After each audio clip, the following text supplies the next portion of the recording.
I witness humankind's rise. The end remains unseen. For decades, we have built a base on the moon and pushed our frontier to Mars. Slowly, we fought to secure our chance for survival, redirecting one extinction-level asteroid. Yet one barrier remained: deep space travel. We had no way to traverse the vast emptiness of the universe. Until everything changed, because of a single haunted girl. Her name is Wora Shard, a punk metal singer. Wild at heart, unlucky in love, and tormented by relentless nightmares. One night, after her worst nightmare yet, she woke up on an alien planet. Meanwhile, across the universe, someone else also had a nightmare. But he wasn't human, not even close. Enter Namoga, a Flogon elder, had never dreamed of another species capable of dream travel. Only Flogons possessed that ability, or so they thought. This discovery sent shockwaves through their kind. The elders gathered. A decision had to be made. Wora Shard fought to survive. Oxygen, water, life. It was all there, primitive yet sufficient.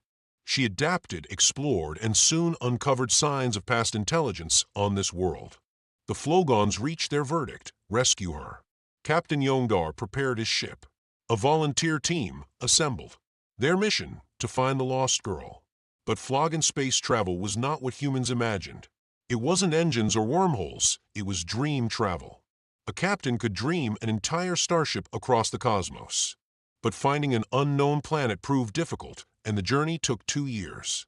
By then, Wora Shard had endured sickness, built a sustainable way to live, and even mapped parts of the planet Gonzo. And then, finally, the Flogons arrived. A planet-wide search began. Rescue teams spread across Gonzo.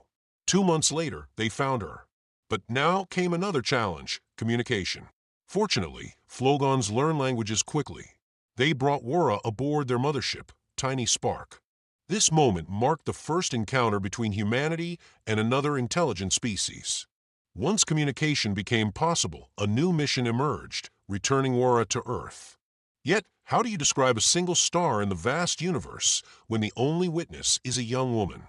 This adventurous journey took 3 more years, during which they met many civilizations and gathered valuable information.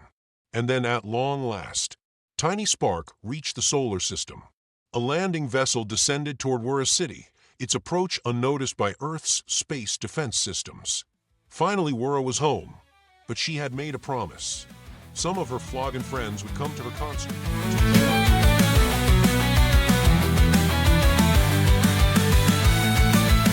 Flickers of hope in the midnight sky. I leave my fears behind. The crowd was mesmerized until someone realized the masked musicians weren't human. Word spread. Authorities moved in. The government attempted to seize them, but they were too slow. The Flogons retreated, vanishing into the night and returning to Tiny Spark. Wora, however, wasn't so lucky. She was arrested. My job was to find the truth. I was the lead investigator. Ms. Vero Wendaughter, please tell me the whole story. I need to understand everything. Weeks later, my team drew closer to the truth, but events escalated rapidly. The CIA arrived, and my boss had no choice but to hand authority over to them. Fortunately, Ulma Kinney, our scientist, resolved the situation with a bold step. You'll find Wora in Section B, below ground level, where we're studying her dream phases. Swenson, please lead these agents. We had 5 minutes to escape. We grabbed Wora and ran to the parking zone. Suddenly, a mobile burger van blocked our path. Johansson, what the hell? Detective, Ulma, Wora, get in. I'll explain later. Johansson was an expert driver. We vanished into the night astonishingly fast. After changing vehicles, we headed to a small northern village. Finally, we had a plan. What's next? I'm afraid my journey continues. We must contact the Flogons. I hope they don't abandon us. Ulma figured out how to send a message to the Tiny Spark crew. Captain Yondar initiated a new mission to rescue us.